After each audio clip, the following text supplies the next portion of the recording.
Voilà, bonjour. Donc voy a empezar en español. Doy la Je vais commencer par m'exprimer en espagnol. Je souhaitais vous souhaiter la bienvenue à ce webinaire. Je m'appelle Paul-Émile Dupré. Je suis ici à Bruxelles. Je travaille au Parlement européen et je souhaitais avant toute chose souhaiter la bienvenue aux participants à ce webinaire pour présenter des réflexions des membres des parlements régionaux et nationaux d'Europe, d'Amérique latine, d'Asie, d'Afrique sur le traité contraignant des Nations unies. J'ai l'honneur de modérer le webinaire d'aujourd'hui avec Barbara Figueroa de la Confédération syndicale des Amériques.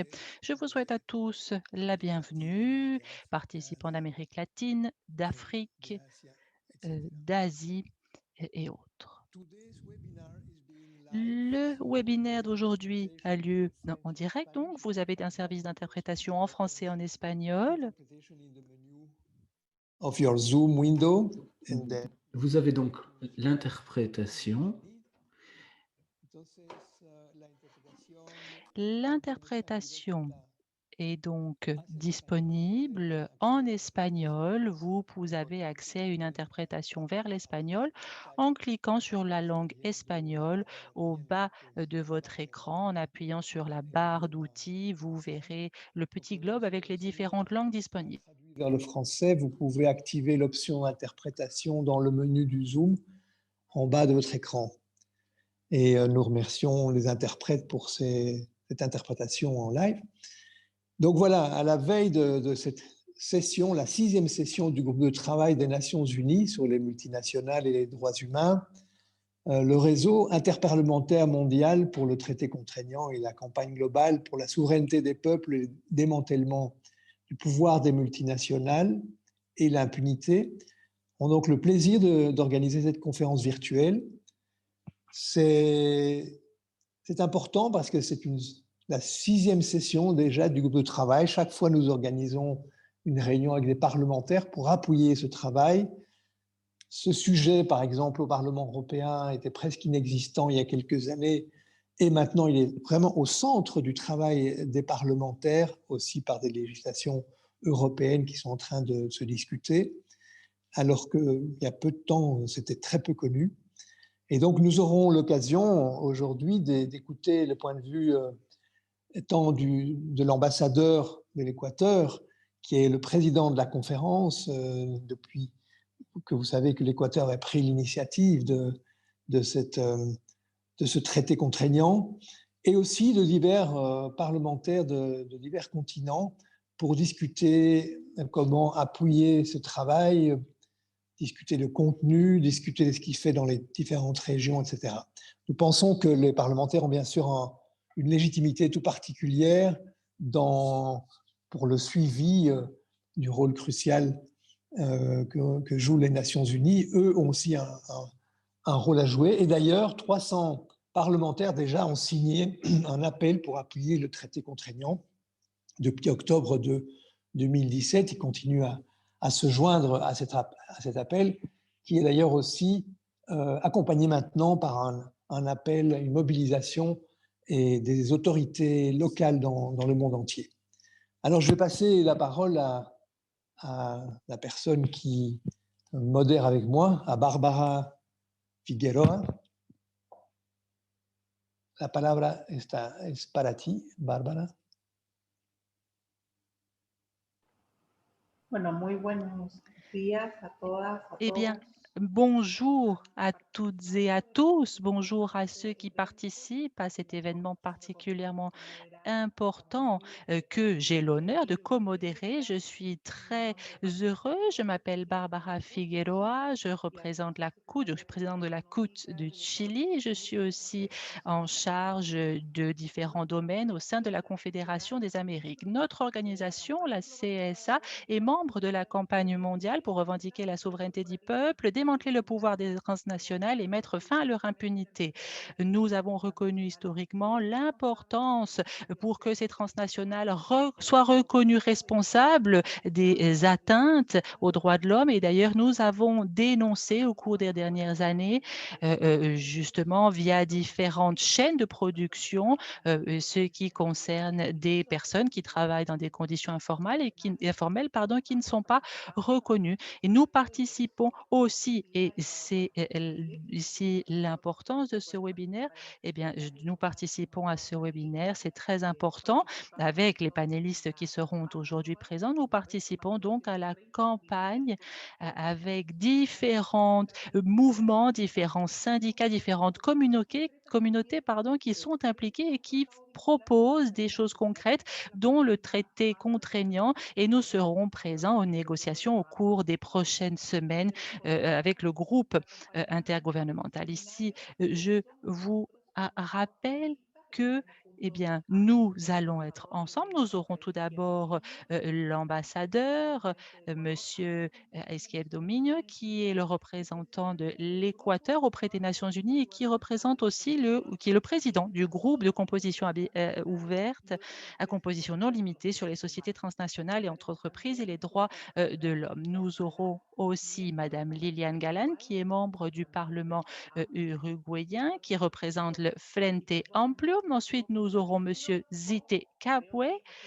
et je pense que c'est comme ça que l'on prononce, en tout cas, donc membre du Parlement de Tanzanie, qui sera suivi de Monsieur Helmut Scholz, membre du Parlement européen, du groupe conféré de la gauche unie européenne et la gauche verte nordique.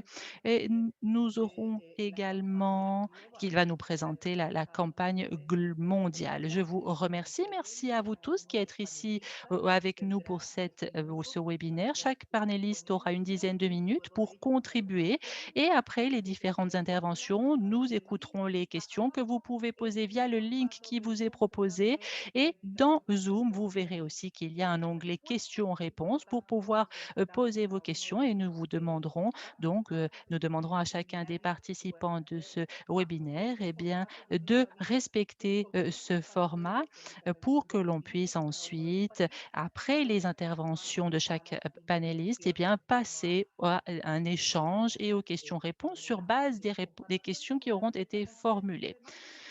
Et il y a aussi, au cours de cette conférence, nous indiquerons les différents canaux de communication pour que vous puissiez aussi avoir les différents documents, les plateformes qui contiennent les différents documents pertinents. Et ce qui vous permettra aussi, via les réseaux sociaux, de nous suivre, notamment bien le hashtag Binding Treaty sur Twitter, donc qui nous suit tout au long de ce webinaire et de cette conférence. Paul, je te redonne la parole. Très bien, eh bien, je pense que tu as tout dit, il ne manque rien. Les gens savent déjà qu'ils peuvent poser des questions. Et donc, sans plus, eh bien, je vais accueillir chaleureusement l'ambassadeur Emilio Rafael Izquierdo Minho, qui est également président du groupe de travail des Nations Unies. J'imagine que son agenda est bien rempli ces jours-ci. Il joue un rôle fondamental dans une session qui va être aussi cruciale pour l'avenir de ce traité. Monsieur l'ambassadeur, bienvenue et vous avez la parole. Merci beaucoup. Je souhaitais ici saluer l'ensemble des membres du panel et les participants qui sont présents à ce webinaire qui va présenter des réflexions sur un traité contraignant sur les entreprises et les droits de l'homme et notamment pour faciliter l'accès à la justice et au recours. Alors, pour commencer mon intervention, j'aimerais remercier le réseau mondial et l'eurodéputé Helmut Scholz qui m'ont invité à participer à cette rencontre particulièrement importante. Et malheureusement, je ne pourrai pas rester jusqu'à la fin car effectivement, juste après mon intervention, eh bien, je devrais participer à un autre forum sur ce même sujet. Cette présentation, je la fais en mon titre de président du groupe de travail qui a été mis en place suivant la résolution 26/9 du Conseil des droits de l'homme des Nations Unies. Et j'aimerais vous partager avec vous quelques informations mises à jour sur l'élaboration d'un traité, un instrument contraignant. Les résultats et les mandats de la cinquième session du groupe de travail qui a eu lieu au mois d'octobre de l'année 2019, ainsi que les principaux éléments de ce deuxième projet révisé du traité qui sera la base des négociations intergouvernementales directes qui auront lieu au cours de la sixième session la semaine prochaine. Dans ce contexte, il est important de reconnaître que la pandémie du Covid-19 a affecté considérablement à l'ensemble de la population. Elle a des répercussions et c'est quelque chose qu'il faudra, il faudra tenir en compte lors des prochaines négociations et cela aura des répercussions sur les voyages et autres et j'espère que cela n'affectera pas outre mesure la participation de tous les acteurs qui participent à ce processus. D'autre part, étant donné le temps qui est limité pour cette session et sans procéder à une analyse approfondie de la nouvelle version, ici je souhaitais partager avec vous des informations visant à promouvoir une plus grande participation des pays à ce processus et surtout vous faire part de certains commentaires afin de contribuer au dialogue informel, ouvert et constructif sur les progrès, les défis et les différentes perspectives de cette possibilité de traiter. Cet espace est aussi idéal pour pouvoir tirer des leçons et pouvoir partager des expériences entre gouvernements, entreprises, travailleurs, sociétés civiles et autres acteurs pertinents pour parler justement de l'application de cette proposition, y compris les principes directeurs de chaque pays à la lumière des différentes évolutions législatives, initiatives ou autres, et voir comment est-ce que ce projet peut effectivement se renforcer mutuellement via un traité international en la matière. Nous, beaucoup savent déjà, et je tiens compte ici de la participation de différents acteurs à ce forum, et par conséquent, je me permettrai de vous rappeler rapidement que le groupe de travail intergouvernemental à composition non limitée sur les sociétés transnationales a été créé en 2014 via la résolution 26/9 du Conseil, avec le mandat suivant, ici je le dis entre guillemets, élaborer un instrument qui soit juridiquement contraignant pour réglementer les activités des entreprises transnationales et autres entreprises dans le droit international et les droits de l'homme. Fin des guillemets. Donc, cette démarche a déjà tenu 5 sessions avec à chaque fois une durée d'une semaine, avec une participation de plus en plus importante, un total de 100 États représentés et presque 400 représentants de la société civile, organismes internationaux, différents détenteurs de mandats, représentants des institutions internationales de défense des droits de l'homme, des membres de parlement, des universitaires, syndicats et autres parties prenantes avec des chiffres jamais vus et jamais atteints pour un tel groupe de travail. La présentation qui s'est faite au mois de juillet de 2018 d'un premier projet révisé de traité s'est concentrée sur les victimes de ces atteintes aux droits de l'homme et en 2019, avec un nouveau projet révisé, eh bien, elles ont été largement reconnues. Les différents secteurs et experts les ont reconnues comme des pas positifs allant dans la bonne direction, avec une base juridique également pour pouvoir étayer les négociations intergouvernementales. Cette perception a été confirmée lors de la cinquième session du groupe de travail qui a eu lieu au mois d'octobre 2019, au cours de laquelle toute une série de commentaires et de propositions ont été présentés sur les différents articles de la première version révisée du projet de traité et ont permis aussi d'organiser un débat sur les réflexions des experts qui avaient été invités et les réponses qu'ils ont fournies, notamment en ce qui concerne le champ d'application, les définitions, les droits des victimes, les juridictions concernées, la responsabilité juridique, la prévention et les recours effectifs. Et ici, je reprends le message de la haute commissaire adjointe pour les droits de l'homme qui avait inauguré cette cinquième session. Et à cette occasion, elle a rappelé que cet instrument permettrait de protéger, de réparer également les victimes qui étaient effectivement atteintes par ce non-respect des droits de l'homme commises par les entreprises, et que cela permettrait aussi de permettre un développement plus durable et plus inclusif. Autre point important que je souhaitais partager avec vous ici aujourd'hui, la reconnaissance claire et précise que les atteintes aux droits de l'homme liées à des activités menées par des entreprises ont des répercussions diverses sur différents groupes sociaux et parfois de façon disproportionnée. C'est la raison pour laquelle un traité sur les droits de l'homme pourrait faire partie de la solution pour faire face aux obstacles dont ces victimes souffrent, justement pour permettre une réparation de ces atteintes aux droits de l'homme. À la fin de la cinquième session, un rapport a été adopté, ainsi que des recommandations du président rapporteur et les conclusions du groupe de travail qui ont repris un nouveau mandat pour que la présidence actuelle puisse bien travailler à la rédaction d'un deuxième projet afin de poursuivre les négociations intergouvernementales au cours de la sixième session qui va avoir lieu à partir de lundi prochain.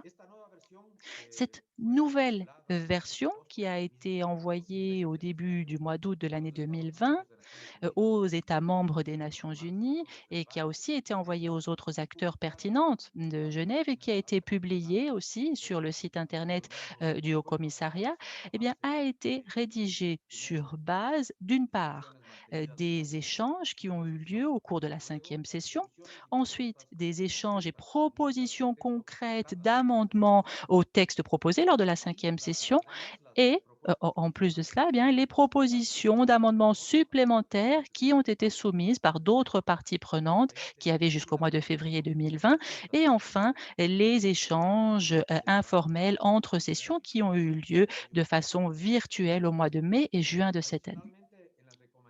En outre, dans les recommandations du rapport final de la cinquième session, nous avons demandé au président rapporteur d'inviter un petit groupe d'experts pour qu'ils puissent apporter leur expertise indépendante et travailler ainsi sur le deuxième projet révisé sur base de ce qui a été défini dans le paragraphe 6 de cette résolution 26/9 du Conseil des droits de l'homme. La deuxième version du projet révisé de traité, eh bien, ici, je me permets de souligner certains éléments sur l'objectif principal qui est, d'une part, de préciser et de faciliter la mise en œuvre des obligations des États qui doivent respecter, promouvoir et protéger les droits de l'homme dans le cadre d'activités de ces entreprises et c'est aussi la responsabilité des entreprises à ce même égard. Elle a aussi pour but de lutter et de prévenir ce type d'atteinte. Il faut aussi garantir l'accès aux justice pour les victimes et garantir et renforcer l'appui juridique et la coopération internationale pour lutter contre les atteintes aux droits de l'homme et promouvoir ainsi l'accès à la justice et au recours effectif.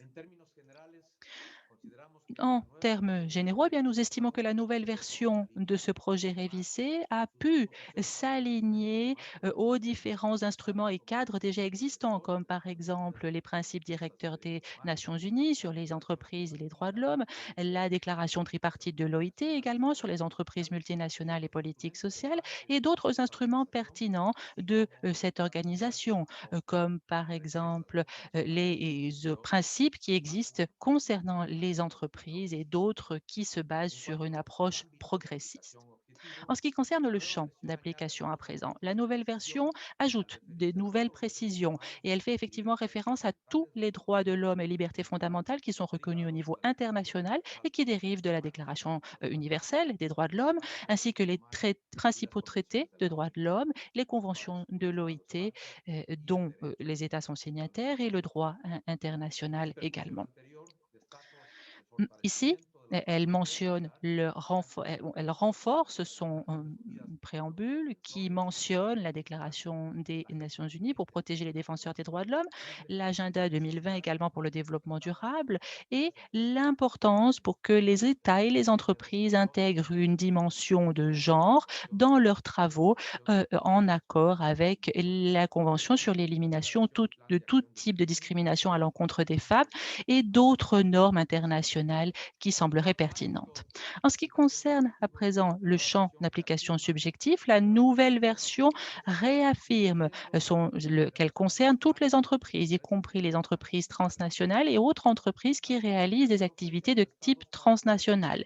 Et elle donne aussi aux États la possibilité de voir comment est-ce que les entreprises peuvent respecter les différentes particularités en fonction de leur dimension et en fonction du niveau de gravité, des atteintes commises.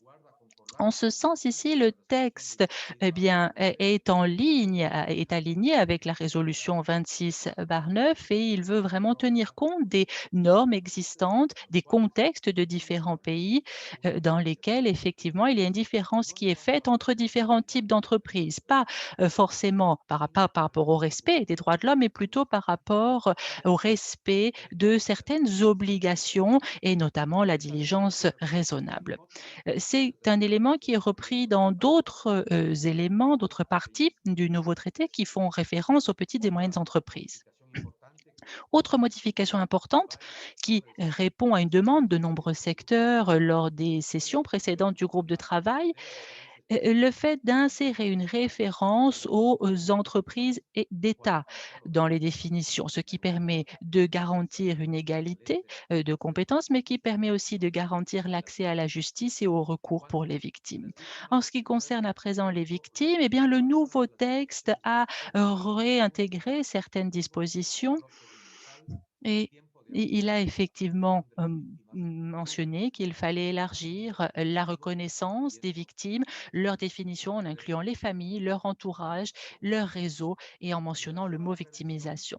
En ce qui concerne la prévention à présent, eh bien, différents points ont été améliorés, notamment les communautés, autochtones, la mention de conflits d'intérêts et on a aussi ajouté une disposition sur les sanctions pour le non-respect des obligations de diligence raisonnable sans pour autant bien laisser de côté la responsabilité civile qui incombe à ces entreprises. En ce qui concerne l'accès à la réparation, à la juridiction, là encore, suite à différentes demandes qui avaient été émises lors de la cinquième session et lors des échanges entre sessions, différents éléments ont été inclus. Des références notamment à l'abus qui avait été utilisé, différentes références qui étaient faites à des dispositions, effectivement. Dans d'autres domaines, les dispositions, ont été, précisées. On a beaucoup simplifié les dispositions en matière de responsabilité pénale et d'autres, équivalents, en fonction des différentes législations nationales. Enfin, les dispositions sur l'assistance légale mutuelle ont été renforcées, même chose pour la coopération internationale, pour qu'elle fasse partie des capacités de coopération internationale et en reprenant ici un principe de cohérence avec d'autres instruments déjà existants. Le texte a été amélioré pour parler de la compatibilité, notamment avec les accords commerciaux actuels et futurs, en réitérant l'importance du respect justement de ce futur traité et d'autres instruments et conventions des droits de l'homme. Les articles de la section 3 du futur traité concernant différents points de gouvernance et suivi de mise en œuvre n'ont pas été modifiés. Et effectivement, au cours de la cinquième session, peu de commentaires avaient été faits sur cette partie-là. Nous pouvons donc envisager que la priorité de la sixième session porte sur les sections 1 et 2 du projet révisé de traité, principalement. Quoi qu'il en soit, j'insiste et j'aimerais rappeler, comme ça a été fait dans l'une des recommandations adoptées à la fin de la cinquième session, Eh bien, la sixième session devra permettre des négociations intergouvernementales concrètes, directes, menées par les États dans le but d'élaborer un troisième projet révisé de traité afin de pouvoir répondre au mandat qui avait été défini dans la résolution 26/9 qui a donné naissance à ce projet. Ici, je réitère et je rappelle le caractère intergouvernemental et cette sixième session devra être organisée de telle sorte que tous les différents acteurs intéressés puissent exprimer leur point de vue sur le projet de traité. Cette recommandation du président rapporteur qui a été adoptée au mois d'octobre est un autre exemple qui nous montre l'ouverture, une fois de plus, qui avait déjà été montrée au cours de la cinquième session et que l'on a pu aussi percevoir au cours des différents échanges entre les sessions.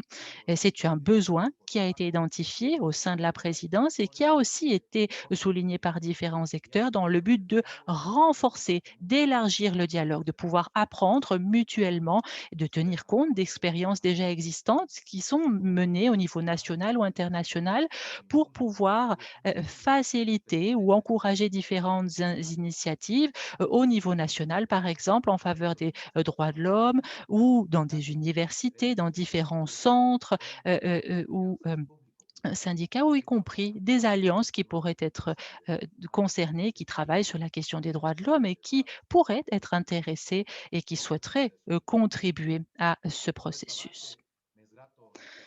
Ainsi, j'aimerais rappeler, comme je le fais déjà depuis le mois d'octobre de l'année dernière, eh bien, que je souhaiterais remercier les acteurs et autres parties prenantes concernées qui ont contribué de l'une ou l'autre façon à cette démarche.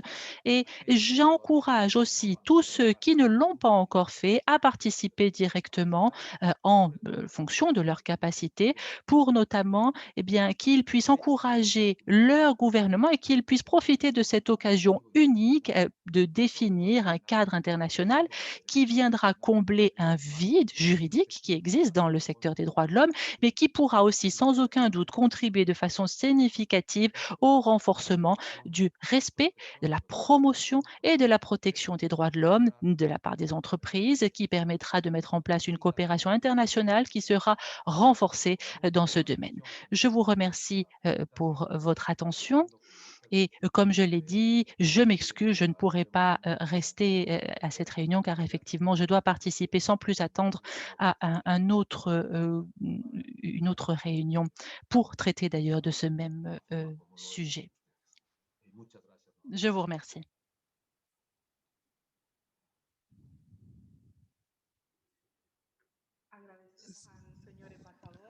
Merci beaucoup.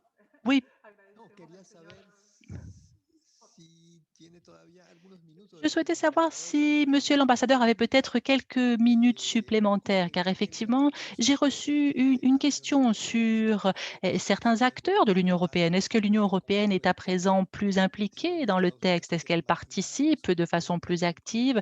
Quel en general est le la rôle presidencia puede ici? estar Et de façon générale, est-ce que monsieur l'ambassadeur est optimiste, est quizás optimiste? Je ne sais pas si vous avez encore le temps de répondre. Oui, bien sûr, bien sûr. Il me reste quelques minutes. Oui, sans aucun doute, je peux répondre à ces questions. Alors, depuis depuis que j'ai assumé cette responsabilité en tant que représentant de l'ambassadeur de l'Équateur, pardon, auprès des Nations unies,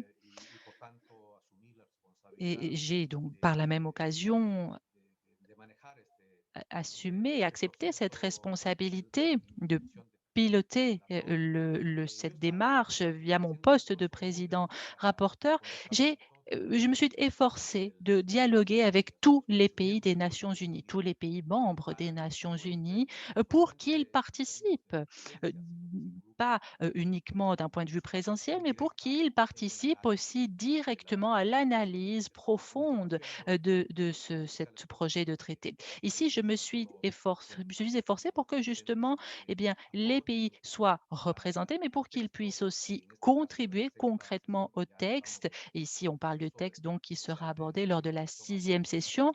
Nous allons entamer les négociations qui se concentreront sur un langage qu'il faudra définir. Ici, je suis très optimiste, je peux le dire. J'ai toujours bien reçu une réponse des réponses claires. Beaucoup de pays m'ont contacté. Je suis en contact avec eux et j'ai eu des retours sur cette proposition de traité contraignant.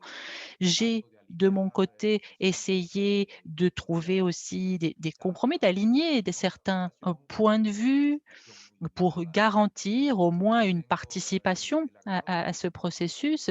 Et j'ai le plaisir de ici bien, de dire qu'en ce qui concerne l'Union européenne, eh bien, je suis très optimiste et je pense que l'Union européenne va continuer à travailler comme elle l'a déjà fait déjà lors de la 5e session où elle a été représentée, où il y a déjà eu une participation, intéressée, hein, des marques d'intérêt, pour chacun des segments de ce projet.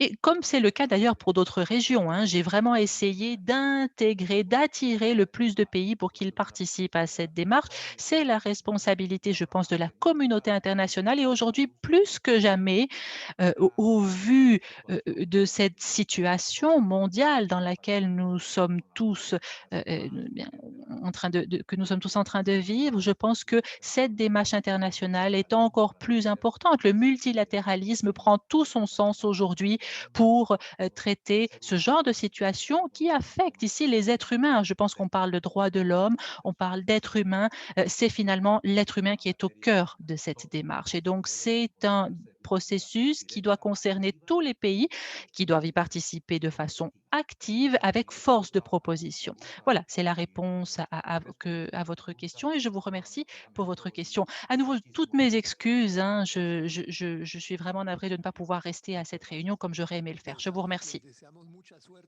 Eh bien, bonne chance. Nous vous souhaitons bonne chance et beaucoup de succès également, dans votre travail et merci d'avoir été avec nous. Agradecemos efectivamente al ministro que nos haya acompañado en Nous remercions effectivement Monsieur l'ambassadeur, qui pu faire cette contribution et qui a accepté de répondre à cette question. Je pense que c'est quelque chose de très important et Monsieur l'ambassadeur l'a déjà dit, il faut que les organisations, la société civile participent, que les différents acteurs participent pour qu'ils puissent ainsi, eh bien, avoir, une contribution concrète et que chacun puisse comprendre ce défi que représente le traité contraignant et sa mise en œuvre justement pour pouvoir défendre les différentes communautés, les travailleuses et les travailleurs qui sont concernés. Et je vais à présent donner la parole à Madame Liliane Galan, qui représente le Parlement uruguayen et le parti Frente Amplio. Merci beaucoup, Liliane, vous avez la parole.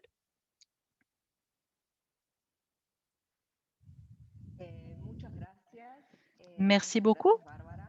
Merci, Muchas Barbara. gracias a todos por esta Merci à invitación. tous de La m'avoir verdad que es un gran invité. honor C'est y vrai un que c'est placer un honneur et un plaisir participar pour de moi esta mesa de de parlamentarios, pouvoir participer à cet fundamentalmente échange entre parlementaires. que Santiago Alors, de il est Malasia no dommage que Monsieur pueda Santiago de participar Malaisie ne puisse pas hoy participer en otra aujourd'hui. Nous avons déjà la échangé à d'autres occasions et il a déjà participé à des réflexions interparlementaires sur ce traité contraignant.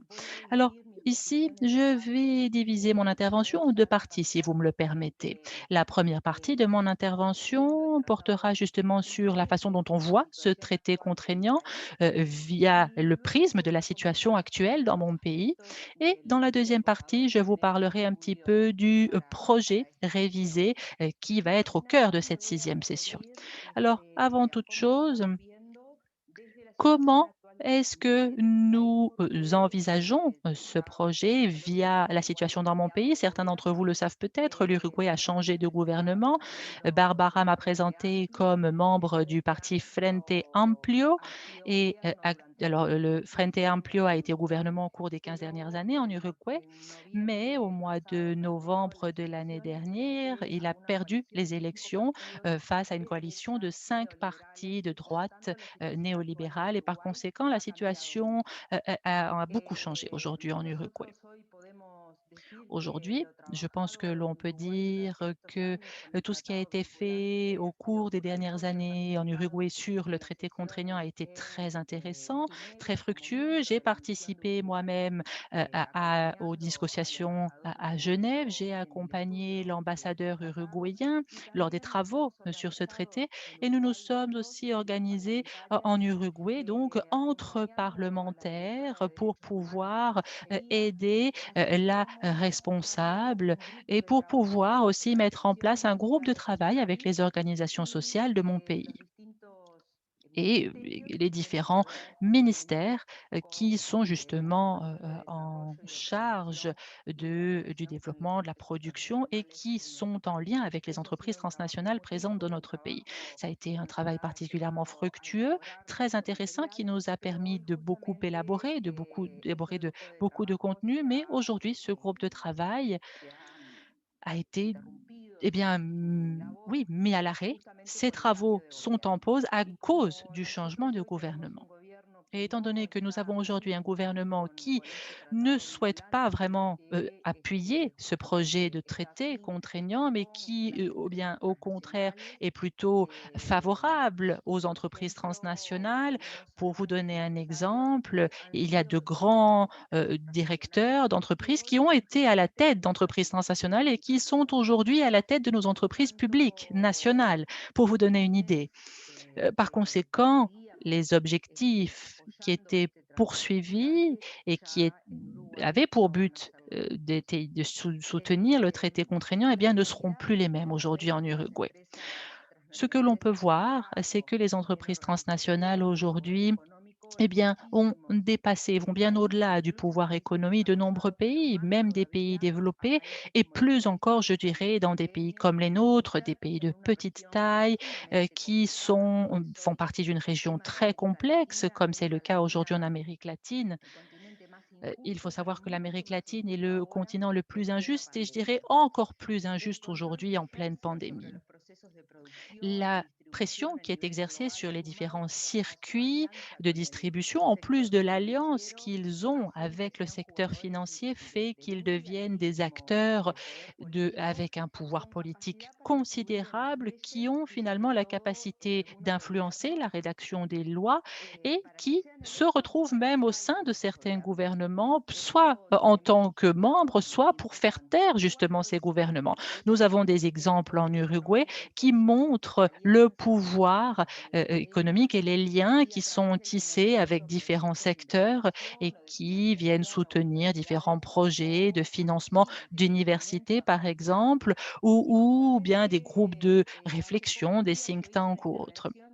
Il y a quelques jours, j'ai pris la parole au sein de la Chambre des députés uruguayenne pour dénoncer justement, nous étions en train de parler du budget national et j'ai essayé de tirer la sonnette d'alarme pour que notre gouvernement cite différentes sources justement lorsque nous élaborons le budget national. C'est le budget qui va être utilisé au cours des 5 prochaines années pour que le gouvernement justifie, explique comment il va financer les différentes politiques publiques du pays et justement en donnant des explications. Il y a ce que l'on appelle le centre d'études, un centre qui est composé par différents politiques et responsables et qui travaillent avec le gouvernement.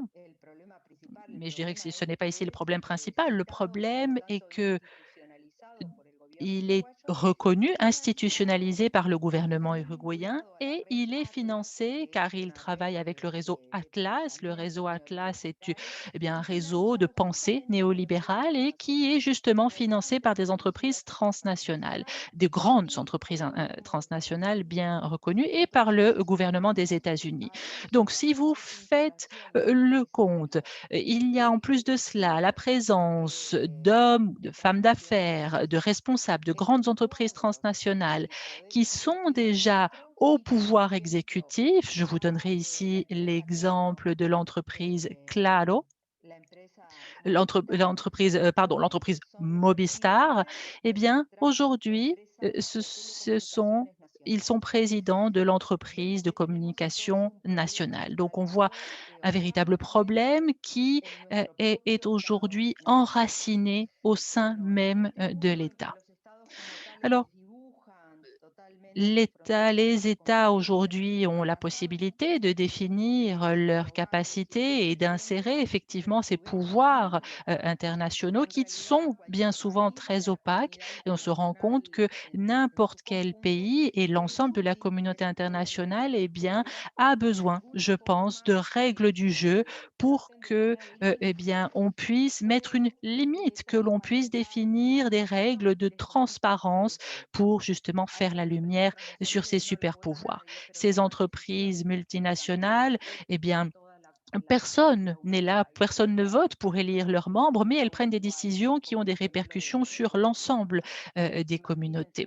On l'a pu voir en Uruguay. Imaginez-vous, l'Uruguay est un petit pays et il est certain que nous sommes les premiers défenseurs du droit international. Et évidemment, nous soutenons ces différentes possibilités et nous voulons que elles soient prises en compte dans notre État. Donc, quelle devrait être, d'après nous, la position de l'Uruguay en vue des prochaines négociations? Eh bien, euh, malheureusement, n'avons pas ici de boule de cristal et nous savons bien que le contexte mondial est aujourd'hui compliqué. Et c'est la raison pour laquelle je faisais référence à cette situation que nous sommes en train de vivre. Et il y a eh bien toute une série de mesures politiques. On voit dans d'autres pays, comme au Brésil par exemple, des pays avec une approche totalement néolibérale. Et ce sont des éléments qu'il faut prendre en compte pour la prochaine réunion, en plus du contexte de pandémie. Il ne fait aucun doute que eh bien, le groupe de travail qui est né de la résolution 26.9 doit se maintenir et qu'il doit, je pense, justement, continuer à se concentrer sur ses objectifs premiers.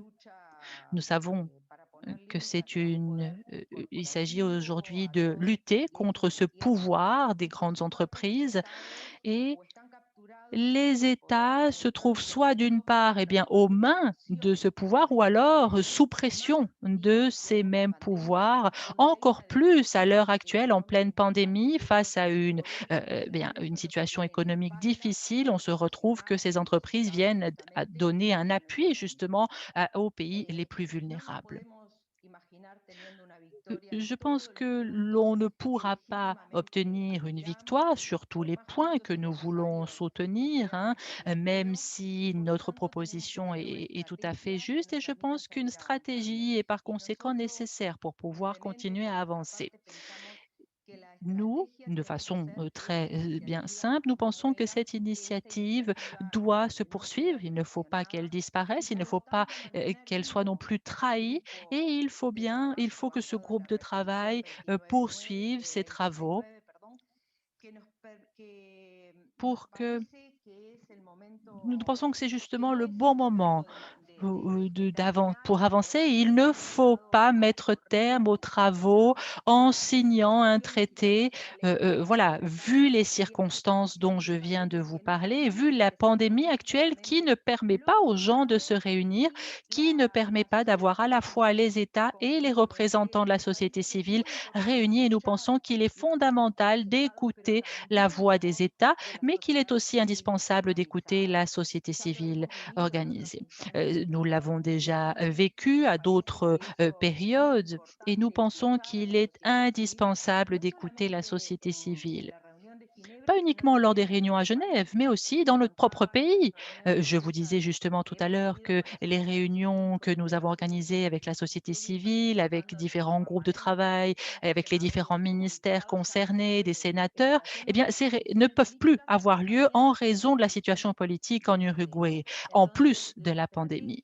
Donc, Nous pensons que la stratégie doit être bien d'organiser ces réunions, de maintenir ces travaux et de poursuivre les travaux jusqu'à ce que de meilleurs jours se présentent pour que l'on puisse bien parler en profondeur de ce traité dans des conditions, je dirais, normales ou en tout cas dans des conditions qui seraient équitables pour tous.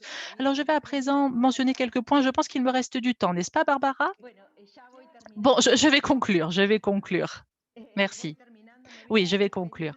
Alors, je souhaitais uniquement mentionner 4 points dans ce projet révisé qui nous semblent particulièrement importants. D'une part, garantir le respect des normes internationales en matière des droits de l'homme et s'assurer qu'ils puissent prévaloir sur les différents accords commerciaux. Aussi, faire en sorte que la portée de ce traité se concentre sur les entreprises transnationales et qu'elles ne soient pas diluées ou en tout cas ne pas les confondre pour que ce traité contraignant concerne toutes les entreprises, car les entreprises d'État ne sont pas sur un pied d'égalité par rapport aux entreprises transnationales. Elles ne sont pas non plus sur un pied d'égalité car les conditions sont tout à fait asymétriques. Et ici, je ne vais pas trop bien entrer dans les détails car je n'ai pas le temps, mais c'est vrai que j'aurais beaucoup aimé vous donner plus d'informations.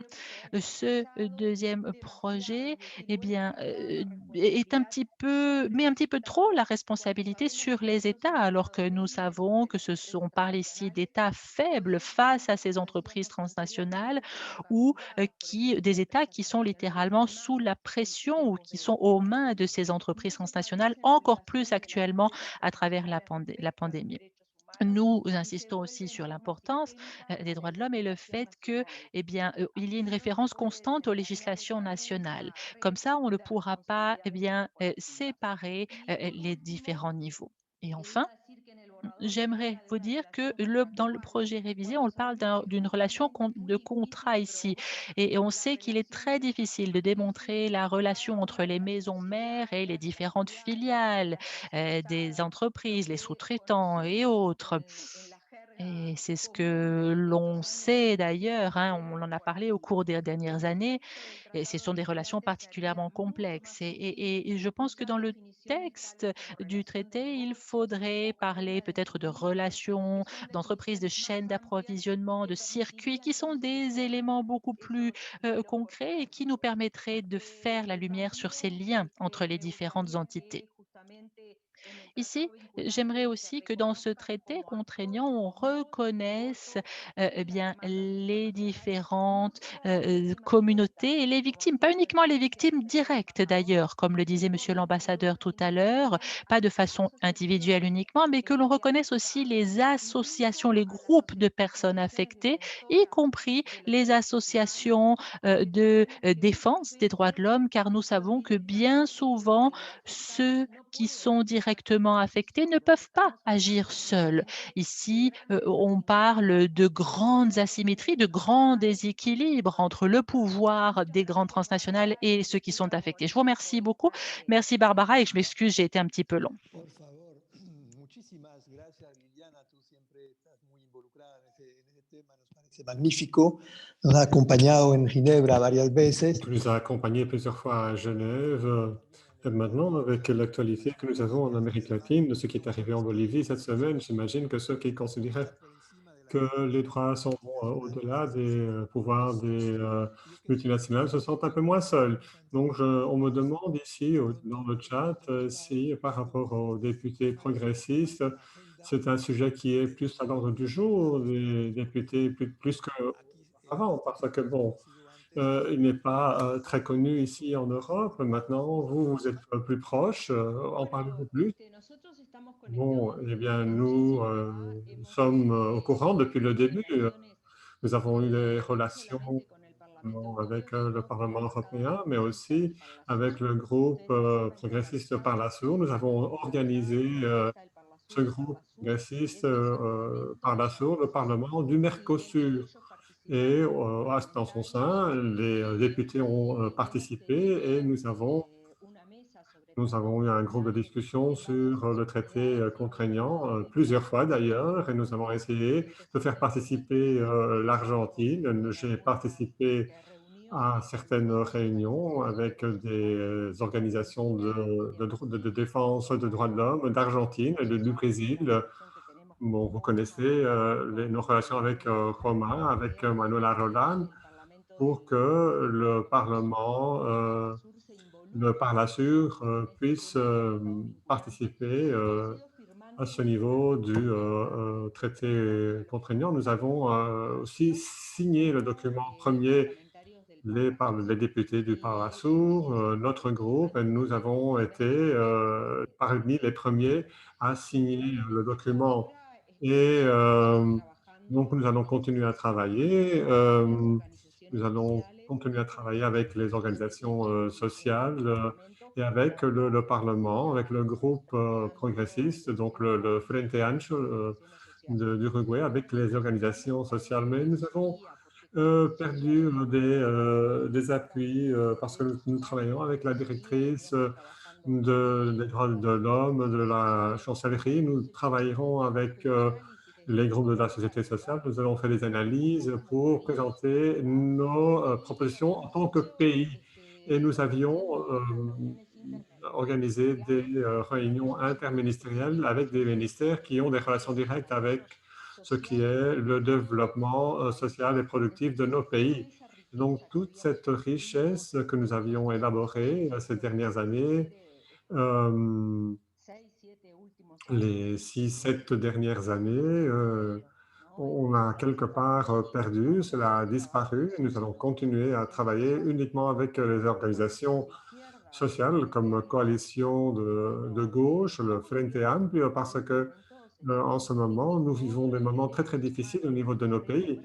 Tous les droits de l'homme qui avaient été récupérés en quelque sorte pendant le gouvernement de notre parti sont en train d'être démontés. Nous vivons des moments qui, ce sont de très, très mauvaises nouvelles pour les travailleurs et travailleuses de mon pays parce que on réduit énormément les salaires et non seulement ça, mais on réduit également les politiques sociales et publiques, l'éducation, les politiques sociales où il y avait des transferts d'argent à des secteurs qui étaient dans des situations très précaires et donc par conséquent avaient constitué des groupes de travail, avaient monté des coopératives qui maintenant perdent ces subventions, cet argent public et maintenant elles ne sont plus engagées. Et les réductions sont telles dans les politiques sociales qu'en Uruguay, qui est un des pays plus intégrateurs d'Amérique latine, on a eu 5 décès à cause du froid en pleine pandémie. Donc 5 décès de personnes qui vivaient dans la rue. Et donc, on vit pour l'instant une situation très mauvaise de réduction des droits de l'homme et des droits des travailleurs aussi. Il est vrai, des droits des travailleurs. Et donc, je peux vous dire aussi que les membres des multinationales sont maintenant les directeurs de nos entreprises publiques. Et donc, les Uruguayens, on va à nouveau se manifester pour défendre nos entreprises publiques parce que vous savez que dans les années 90, on a voulu les privatiser, on a organisé un référendum contre cette privatisation et nous avons gagné cette bataille. Mais là, on recommence, on est à nouveau en train de se manifester pour défendre nos droits de l'homme et nos entreprises publiques parce que c'est fondamental pour nous, pour le développement d'un pays tellement petit comme l'Uruguay. Donc voilà la situation que nous vivons maintenant, c'est une situation très, très difficile. Thank you very much, Liliane. Merci beaucoup, Liliane. Continue very active in this fight. We had Cito Cabwe. Nous avons maintenant Zito Capue qui a essayé de se connecter, mais que je ne vois pas. Alors, je propose de donner tout de suite la parole à Monsieur Scholz, car je sais que le Parlement est en plein vote. Donc, Monsieur Scholz a suivi de très près tous ces débats aux Nations Unies et il a également suivi le dossier au sein du Parlement européen. Donc, Helmut, vous avez la parole. Bienvenue à vous.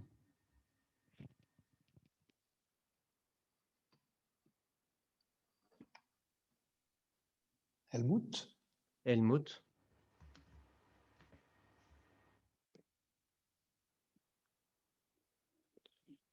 Les interprètes pensent que Helmut s'est déconnecté.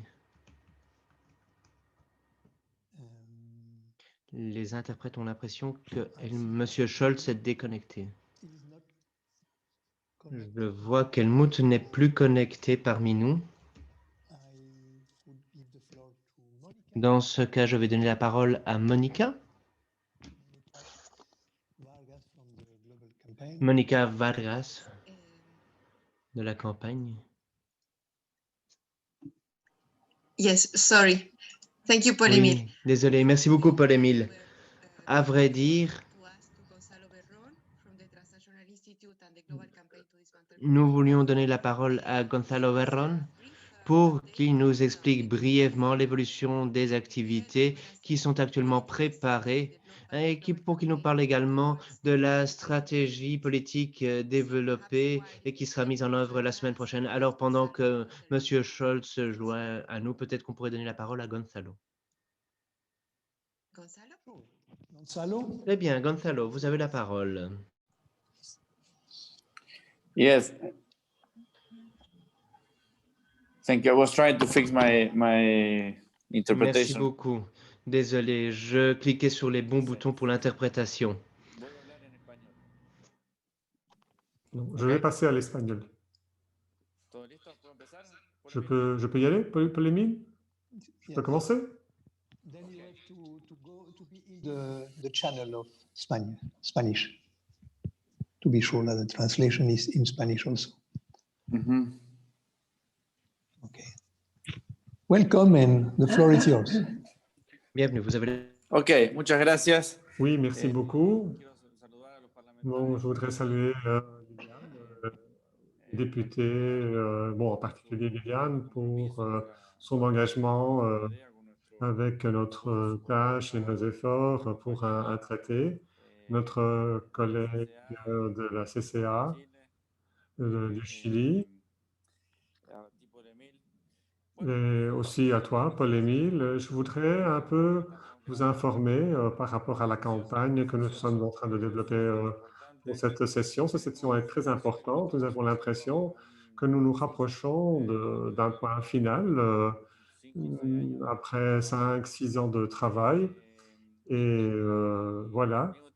Donc, nous voulions saluer la résilience, comme on dit aujourd'hui, du processus par rapport aux attaques qu'il a souffert depuis toutes ces années.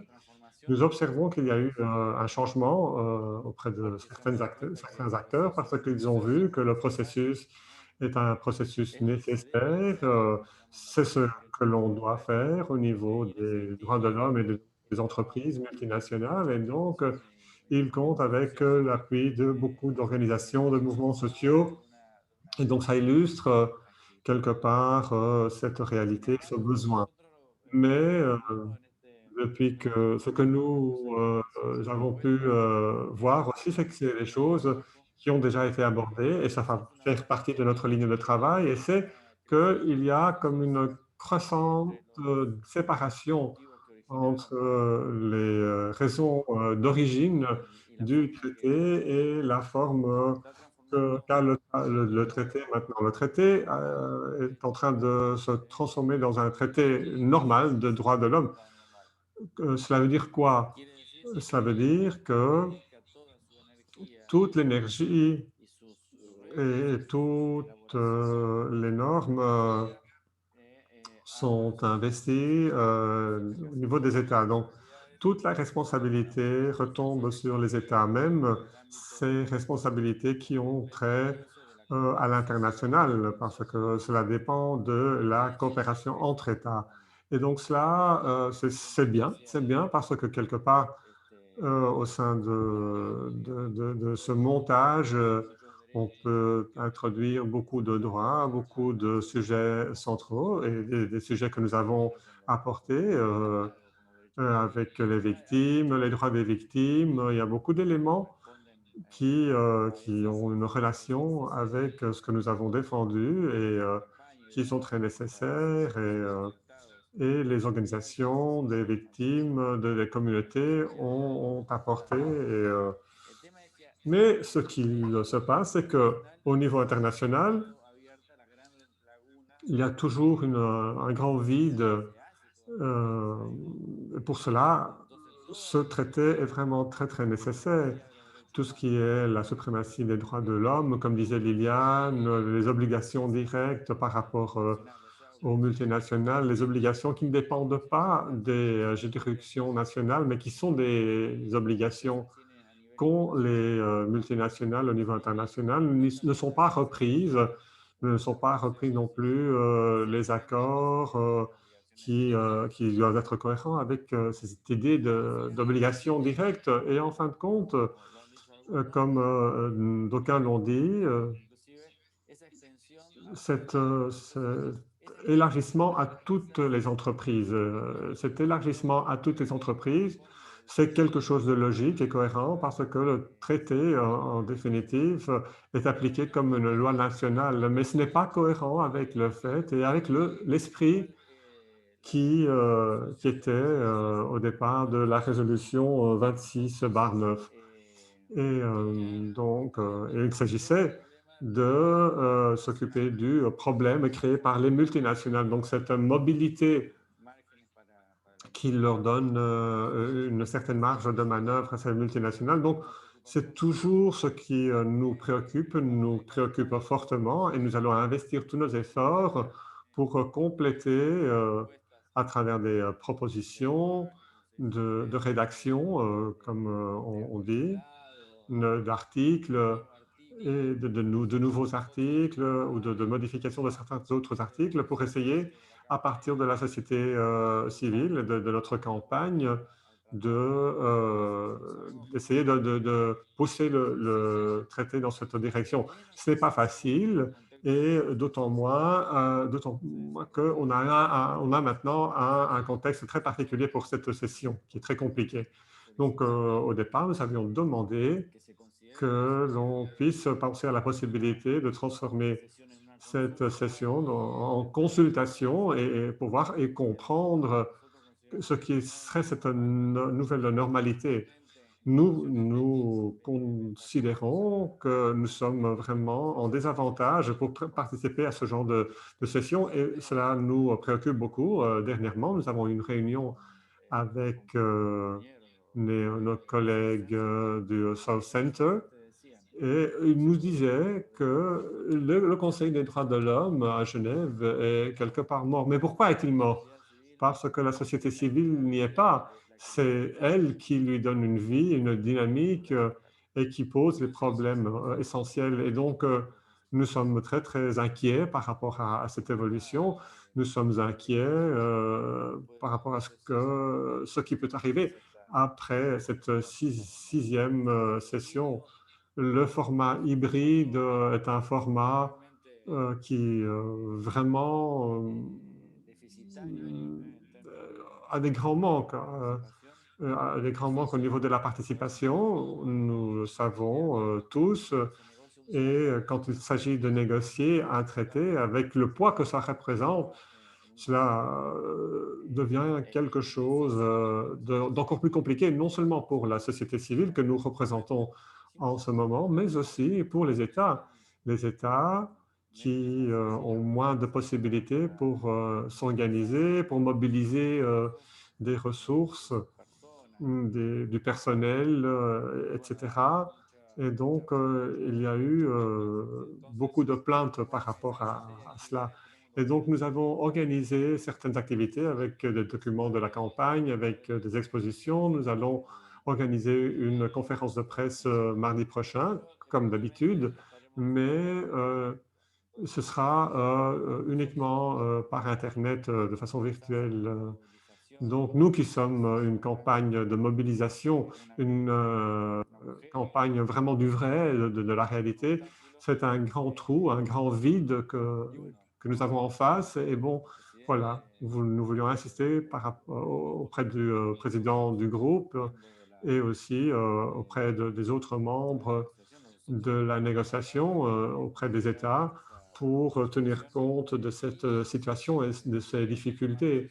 et de ne pas prendre des décisions trop drastiques. Donc, comme vous le savez, nous allons faire un accompagnement par numérique, virtuel. Bon, maintenant, comme ça, on a au moins une certaine visibilité. C'est insuffisant par rapport à la présence et à la défense des droits des organisations sociales. Mais bon, donc le travail des parlements est fondamental et il est fondamental parce que ce traité est négocié aussi au niveau des États où il y a certaines dispositions pour les États. Donc, ce que Liliane a dit est fondamental et ce que un autre participant a dit aussi, que depuis le début, on puisse faire participer les parlements. Donc, je reconnais le travail fait par le réseau parlementaire et Liliane nous a aidé à organiser cette rencontre entre le président des commissions des droits de l'homme du Brésil, d'Uruguay et d'Argentine. C'est quelque chose de très nouveau, c'est une nouveauté parce que nous voulons inclure dans cette dynamique de ce réseau parlementaire le collègue Ruas, qui est le secrétaire général de la CTA et qui est maintenant député au Brésil, et Veronica Mato aussi d'Uruguay, et Enter Salomon ici au Brésil, qui puisse participer à la réunion de l'OMA. On a une réunion tripartite et donc on a de grands espoirs par rapport à ce que cette réunion peut contribuer au processus du traité et aux efforts qui sont réalisés par Monica, par Paul-Émile pour continuer de l'avant. Voilà, merci beaucoup et donc je vous accompagne dans le débat. Oui, merci beaucoup Gonzalo Berron pour ton intervention, pour une mise à jour de ce que fait la campagne, en particulier ta représentation du Transnational Institute. Donc, merci beaucoup Gonzalo.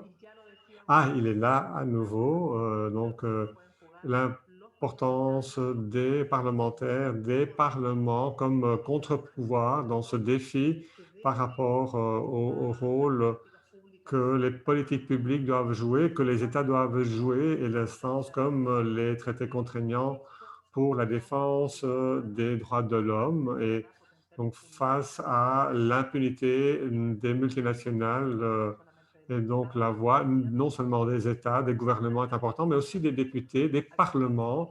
Donc, nous sommes reconnaissants que Helmut Scholz est à nouveau parmi nous. J'espère ne pas me tromper.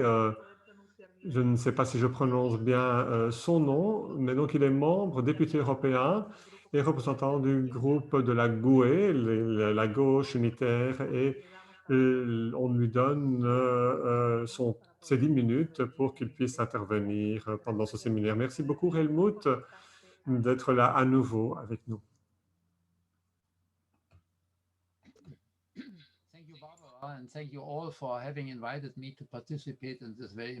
Merci Barbara et merci à toutes et tous pour l'invitation à cette réunion capitale. Alors, bien entendu, on aurait toutes et tous préféré être à Genève, se voir en chair et en os pour parler de ce qui se présente à nous ici. Mais bon, ici, nous avons la chance de pouvoir nous rencontrer en virtuel et donc nous allons pouvoir aborder ce sujet malgré tout.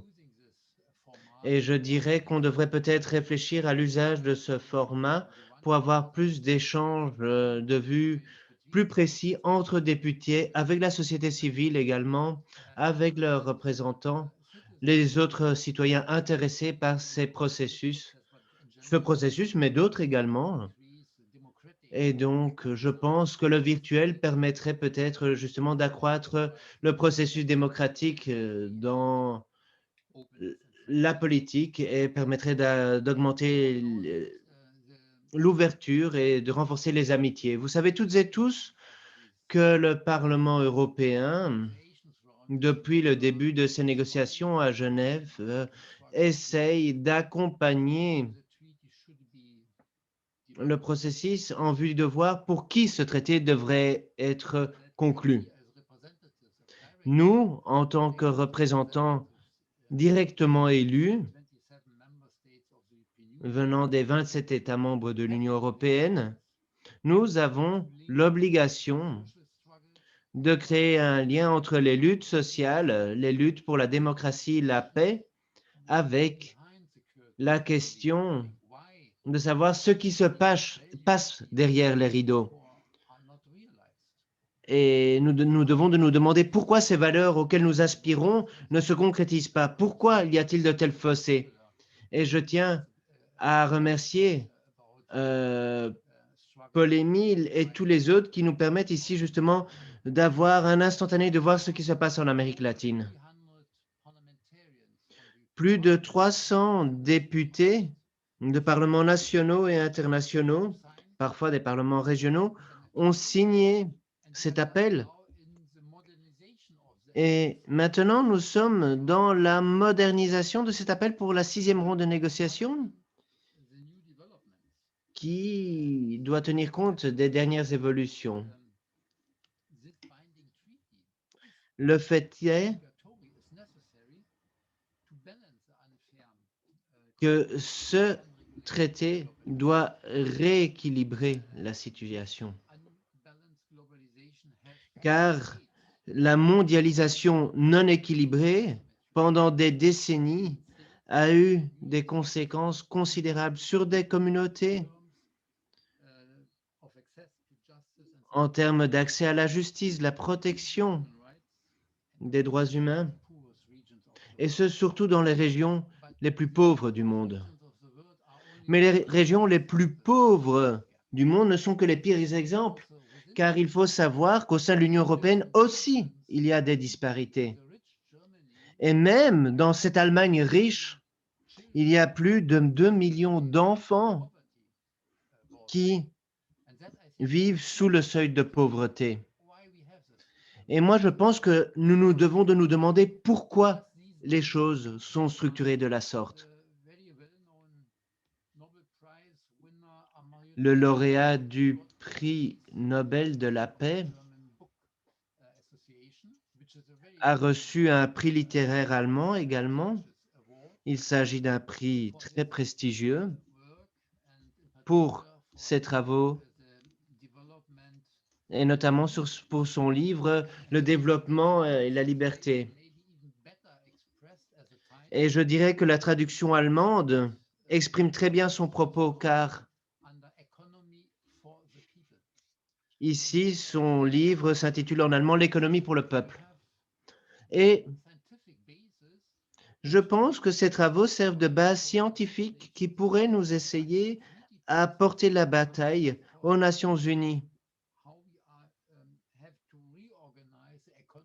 pour que justement nous voyions comment nous pouvons réorganiser l'économie et pour que, disons,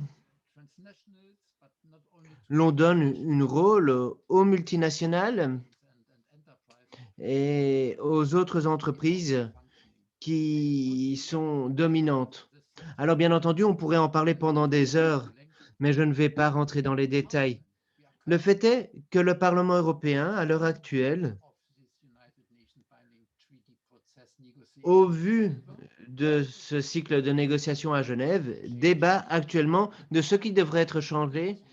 On parle de notre responsabilité en tant que l'une des régions les plus développées au monde. Étant donné notre pouvoir économique, on se doit de se poser certaines questions sur les droits, sur la vie et également sur les textes législatifs sur la diligence due. Car on doit s'assurer du fait que les questions environnementales, les droits humains et les accords sociaux et questions sociales sont prises en compte et que justement les responsabilités des entreprises sont prises en compte également. Ce sur toute la chaîne d'approvisionnement. Il faut en effet que le législateur européen comprenne le cadre des activités des entreprises et ce cadre doit être bien déterminé est conforme au texte. Et la lutte continue. Ici, il y a eu un premier rapport d'initiative qui est en cours de route et la Commission européenne indique qu'il faudra également avoir un rapport contraignant et maintenant le Parlement doit justement avoir des directives contraignantes et donc je dirais que le climat est assez positif ici. Et moi, je dirais que les luttes au sein de l'hémicycle européen et aux Nations Unies devraient être menées conjointement. Ce faisant, on pourra avoir davantage de soutien de la part de députés des 4 coins du monde. Et je tiens à remercier toutes les ONG, tous les réseaux TNI, tout particulièrement. Merci d'être ce moteur, le moteur de ce processus. Et merci de continuer à vous concentrer sur les questions les plus brûlantes. Et ce matin, l'on a bien entendu avec le premier orateur qui était prévu que d'autres questions encore doivent être abordées, notamment la question des dommages et intérêts.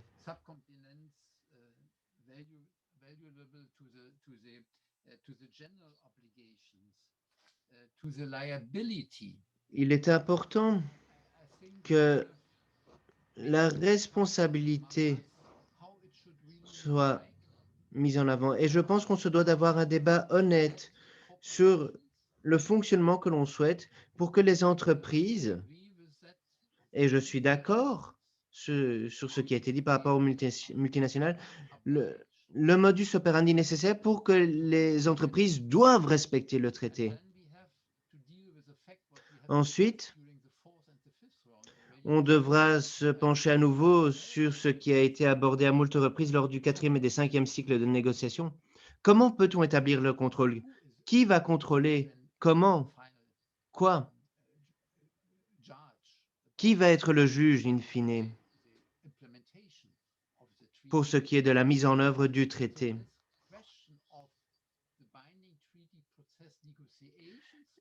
Donc, d'après moi, il est important de créer un lien entre ce processus et la lutte plus globale pour que nous réfléchissions déjà aux des étapes qui suivront. Aujourd'hui, nous savons très clairement ce que nous voulons dans ce traité et je pense que les représentants officiels de l'État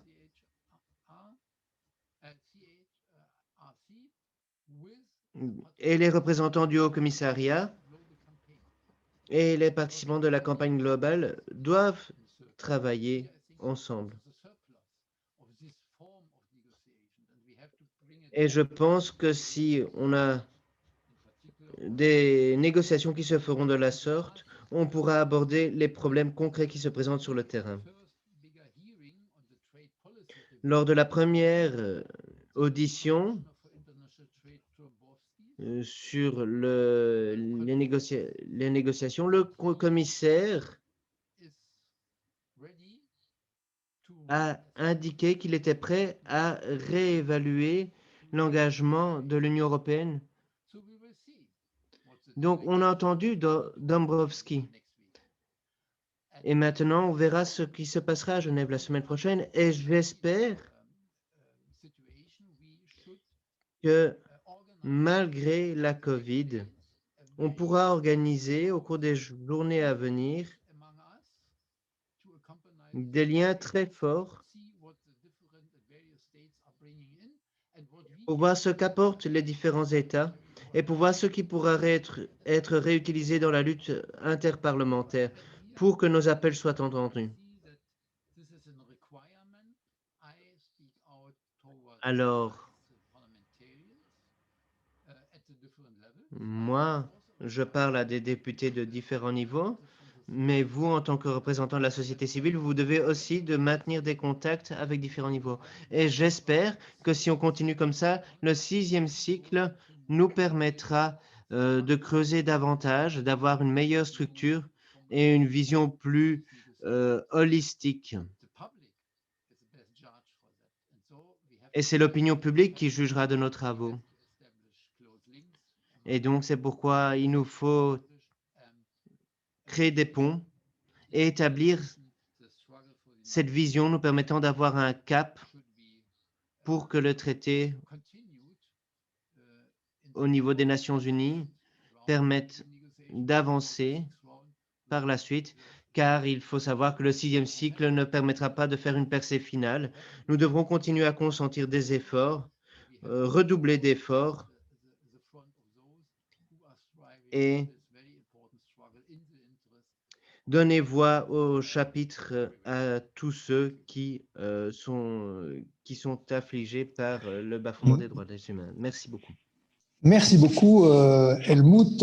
Effectivement, ce que tu nous montres, c'est qu'au Parlement européen, ce sera une semaine et un mois très important avec des votes sur les législations internes du Parlement, pas de l'Union européenne, sur la due diligence, etc.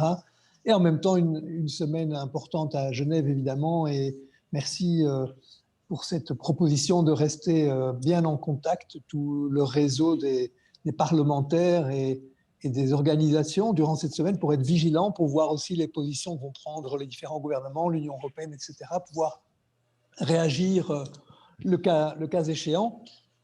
Alors, nous restons évidemment en contact. Maintenant, on avait comme orateur Charles Santiago, membre du Parlement de Malaisie, du Parti d'Action démocratique, qui est aussi le président des parlementaires de l'ASEAN pour les droits humains. Mais malheureusement, on vient d'apprendre qu'il y a une très grave crise politique en Malaisie en particulier, qui fait que Charles, pour la première fois depuis des années, ne pourra pas être avec nous pour appuyer le traité de cette manière, en tout cas pas aujourd'hui. Je suppose que dans les jours suivants, il sera en rapport avec nous.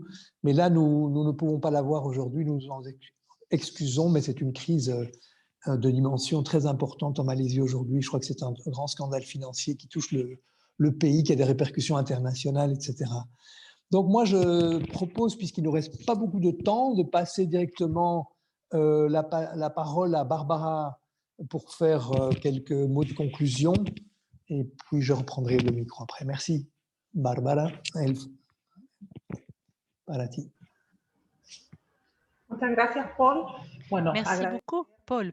Eh bien, avant toute chose, je souhaitais remercier tous ceux qui ont été avec nous au cours de ce webinaire. J'aimerais remercier les membres du panel pour leurs interventions qui nous permettent d'élargir notre perspective, qui nous permettent d'élargir également le débat et de pouvoir soutenir la mise en place de ces instruments pour favoriser un traité contraignant en impliquant les différents États, la société civile, les syndicats et autres, pour que, comme l'a dit le représentant du Parlement européen, Helmut, pour que justement ces instruments nous permettent de mettre en place des normes qui seront respectées afin de garantir la dignité humaine, car finalement, c'est ça qui est en jeu avec le traité contraignant.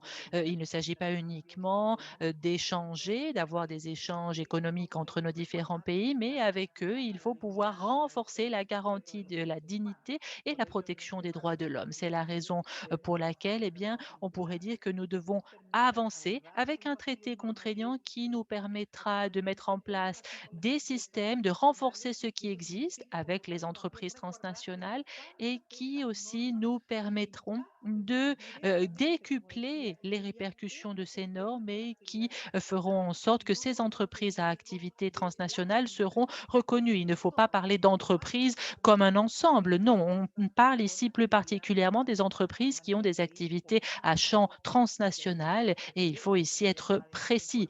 Il faut effectivement le mentionner. Et sur base de ce que nous avons entendu, eh bien, il est important que les entreprises transnationales ont l'obligation de respecter les droits de l'homme. C'est fondamental. Nous avons également dit que c'était des normes qui avaient des répercussions directes et par conséquent, elles viennent combler certains vides juridiques qui existent aujourd'hui. Et il faut aussi envisager, je pense, dans ce cadre, les différentes chaînes d'approvisionnement qui sont concernées, les définir correctement pour que l'on puisse, ce faisant, se protéger justement et protéger l'ensemble de la chaîne d'approvisionnement et s'assurer que l'on puisse produire tout en respectant les normes et en luttant contre l'impunité face à ces atteintes aux droits de l'homme.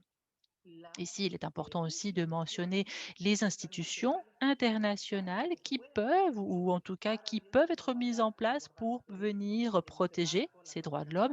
Dans ce cadre, il y a la campagne, et la campagne elle-même mentionne la possibilité d'un tribunal international qui aurait pour but de garantir et vérifier l'application, d'appliquer des sanctions en cas de non-respect par ces grandes entreprises transnationales. Donc, il y a évidemment un grand défi face à nous, que nous allons devoir développer. Il est important aussi, justement, ça a été mentionné par Liliane, c'est un point compliqué, à savoir le transfert auquel on assiste entre des dirigeants d'entreprise qui se retrouvent parfois au sein de certains gouvernements, ce qui vient finalement saper les capacités de notre mouvement et qui vient aussi, je pense, remettre en question la défense des droits de l'homme ou en tout cas le rôle même des gouvernements nationaux. Ici, c'est un sujet donc qui est très sensible et qui est très important et je pense que tous les acteurs doivent faire bien attention et garder cet élément à l'esprit si l'on veut protéger les droits de l'homme et voilà, garder cet élément à l'esprit. Vous l'avez tous dit également, la pandémie crée une situation qui apporte son lot de difficultés. Alors que nous, les acteurs sociaux, les acteurs de la société civile avaient déjà des difficultés à participer activement, aujourd'hui, avec la pandémie de la COVID-19 au niveau international, eh bien, il est certain que nous devons être plus inventifs, plus audacieux pour venir mener notre lutte et pouvoir participer de façon active à ces négociations pour que tous les débats qui sont organisés à présent et ceux qui seront organisés à l'avenir eh bien, puissent compter sur notre présence. À partir de la semaine prochaine, nous devons nous assurer que nous serons présents, même si on ne peut pas voyager, eh bien, il faut effectivement que tous les acteurs participent activement, aussi bien les représentants des États, représentants des gouvernements, des parlements et tous les contre-pouvoirs également pour pouvoir exercer pleinement la démocratie,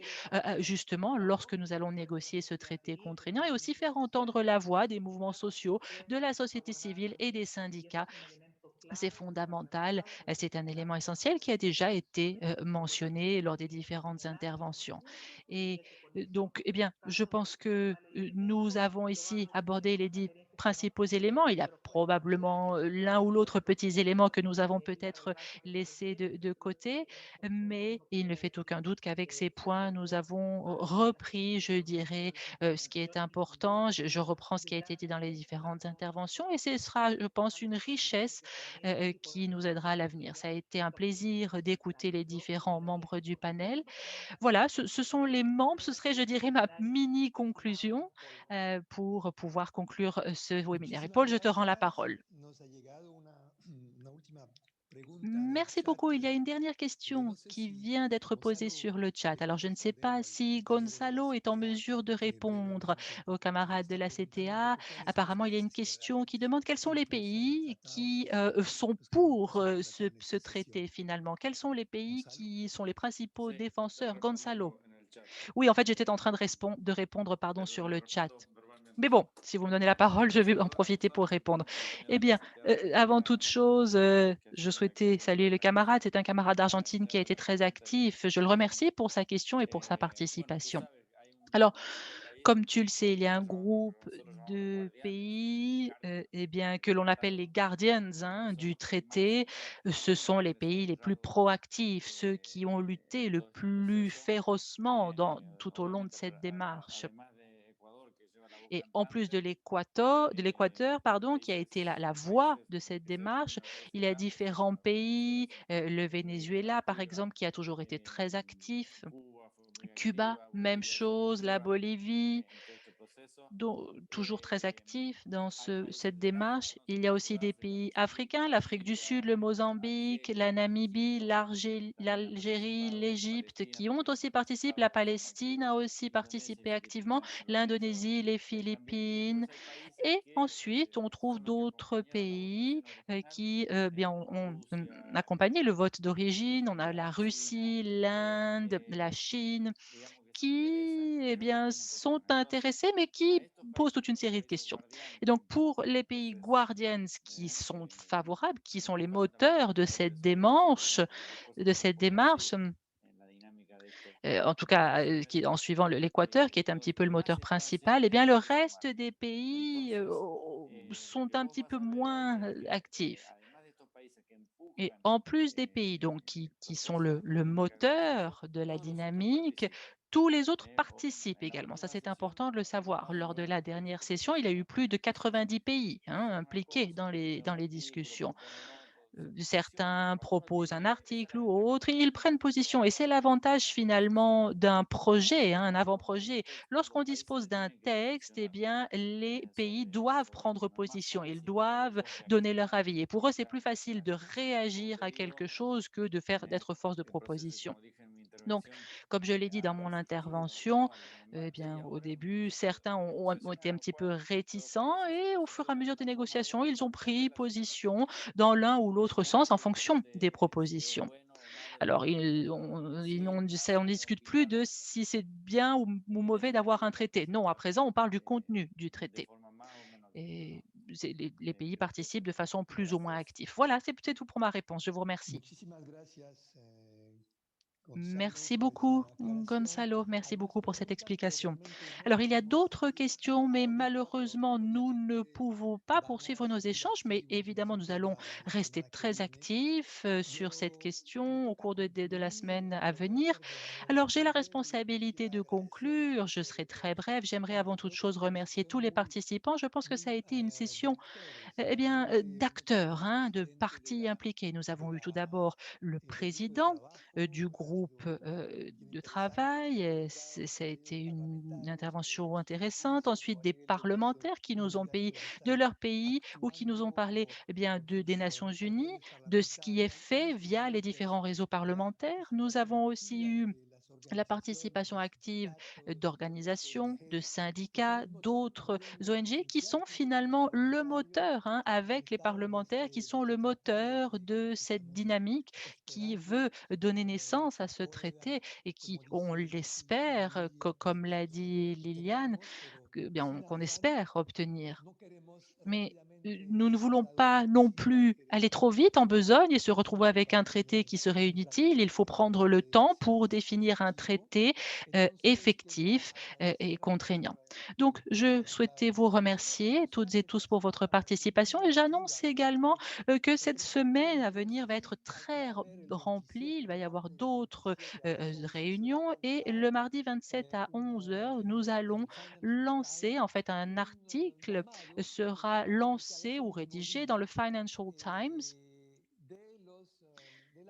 une annonce donc qui présentera un réseau d'élus, de maires, de membres de conseils municipaux du monde entier qui va donc être rendu public. D'une part, l'appel des parlementaires, mais aussi d'autorités d'élus locaux qui ont une responsabilité par rapport à leurs citoyens, qui ont une responsabilité vis-à-vis de leur région et qui sont favorables à un traité contraignant. Donc, une conférence de presse va aussi être organisée mardi 27 à 13 heures avec la présence des différents membres de parlement, de membres de la campagne mondiale. Je vous invite à regarder le site internet qui vous donnera des informations si vous n'avez pas pu trouver réponse à certaines questions notamment. Je sais que certains souhaitent aussi répondre ici.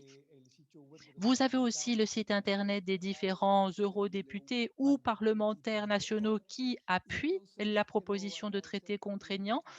J'aimerais aussi remercier, outre les intervenants, j'aimerais remercier les interprètes qui vous remercient pour leur travail. Je vous invite effectivement à noter les liens qui sont fournis sur le chat. Je vous encourage également à rester attentif à ce qui va avoir lieu dans les semaines à venir dans vos différents pays. Nous restons en contact, bien évidemment, et nous verrons quelles sont les prochaines étapes. Voilà, sans plus attendre, eh bien, un tout grand merci à toutes et à tous. Et je souhaitais vous dire au revoir, vous remercier, prenez soin de vous, prenez soin de vos proches dans ce contexte de pandémie qui nous touche bien violemment et nous espérons que nous pourrons nous retrouver physiquement lors de la prochaine réunion l'année prochaine à Genève. Et j'espère aussi, et je pense que nous allons avancer, nous allons gagner, obtenir un traité qui sera utile, qui aidera les peuples pour lutter contre le pouvoir abusif des entreprises transnationales. Au revoir et merci à tous. Muchas gracias. Gracias, Paul Un Emil. gusto, Gracias, ¿eh? Mónica. Gracias, Lilian. Chao. Un abrazo. Chao.